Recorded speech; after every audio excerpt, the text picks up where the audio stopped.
It was very nice of him to let me come up here and speak. But the reason he's letting me speak is that Brian and I have been pretty much inseparable since we've been very little, very good-looking babies. You're here. I've spent the last 26 years of my life getting Brian to this point in one piece.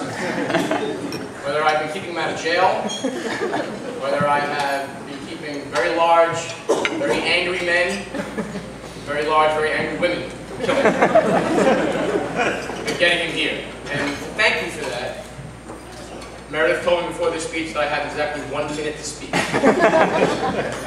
So I'm going to take that 1 minute to give you a little bit of advice from all the things that I've learned spending a lot of time with Brian. There are two kinds of people in this world. There are people who say they have crazy nights. There are people who have spent nights with Brian. Here's how you get through these crazy nights. Step 1. You have to recognize the problem. You'll be out, you'll be having a good time, things are going great, things are going, like, getting a little bit crazy, and you'll recognize a sudden sense of calm and quiet. You won't be able to find Brian. This is a problem. Right? This leads you directly to step 2. Proceed to the nearest moving, drivable object.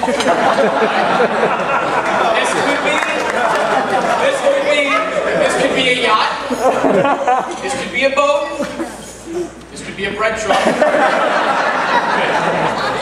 It could be a scooter. Anything that moves. That's what Brian is. Golf cart. Okay? The golf cart, whatever you want. The skateboard. That's where he is. Step 3 is do not try and talk him out of what he's about to do. Once you've found him, that's it. Something's going to happen. Don't try and talk him out of it. You have to make it on your own terms. For example, if he's trying to steal a yacht, say to him, look at that rowboat over there.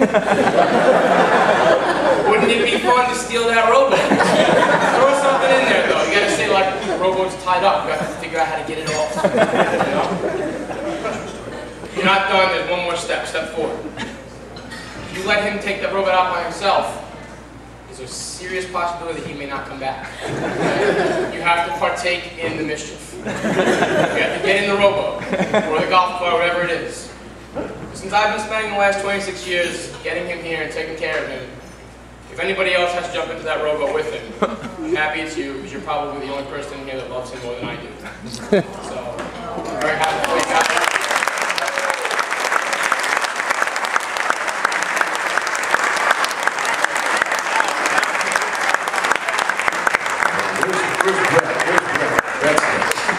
Come on up here, Brett.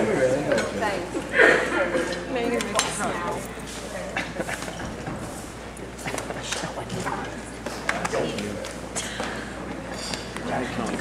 Can only go downhill from here. Yeah, that's right. You can go downhill from here. It's like a How was job. that? You win. Hi everybody. I'm Brett, Brian's brother, the best man. You may have seen me wearing my heels before, playing with Katie. I'd like to thank everybody for coming, showing your support in this wonderful union, this official hitch between my handsome brother Brian and his beautiful now wife Meredith, who I'm now happy to call my sister-in-law. Not my brother's girlfriend, but my sister-in-law, part of my family, which I'm happy about. But I'd also like to thank the Hollies and the Wisharts. I call Mom and Dad sometimes. The past year or so, getting this thing together, and the past 8-9 years since Brian and I met at Lehigh. And as much as it may seem like a big old burly manly man is up here speaking to you, I can very much remember going through the hallways at home and kind of flinching every single time I passed my brother. Because I knew I was either going to get shoved into the wall or punched in the arm. And the only thing that thing did, the flinching, was show my cowardice. She grabbed and she punched me harder, and shoved me further. So that was alright. As time went on, the meetings relented and they became a little bit more mutual. But that didn't happen on my own. Didn't happen in an instant. It took about 5 hours in a hut in Africa, and I had my hands in 2 oven mitts filled with bullet ants. And that's how I become a man. What I had to do, but I mean, other than the bullet ants, what kind of kept me on track was following the wake behind my brother, whatever he left behind. That was either, a wave of snow across my face as we raced down, or tables and chairs that I was chasing him after and he left behind, and then Meredith was behind me chasing after me and shaking my tables and chairs. In whatever shape or form that wake was in, the only thing that kept consistent was it was always going forward, and it always kind of had my attention. I'm a younger brother. I've got one older brother to look up to, and you know what? I think I kind of lucked out. If I'm 26 and I'm doing exactly what I wanted to do when I was 8 years old, on my way, and if I can do that with the girl I love and want to spend the rest of my life with right next to me, that could be pretty alright. I think I'll be alright. You know, Brian, proud to be your brother. Mary, I'm proud to be your brother-in-law now.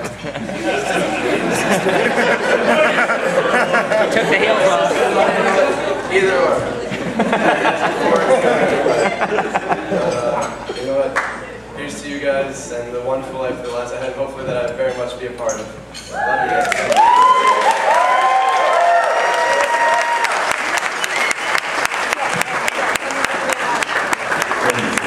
Now Katie will come on.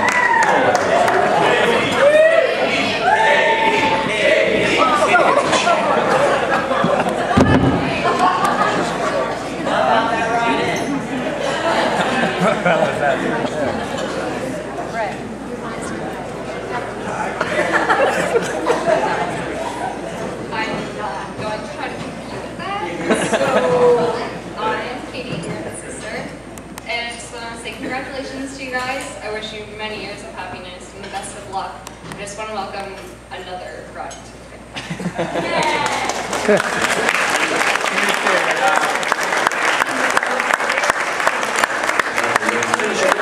We'll be back to make you dance shortly. All done.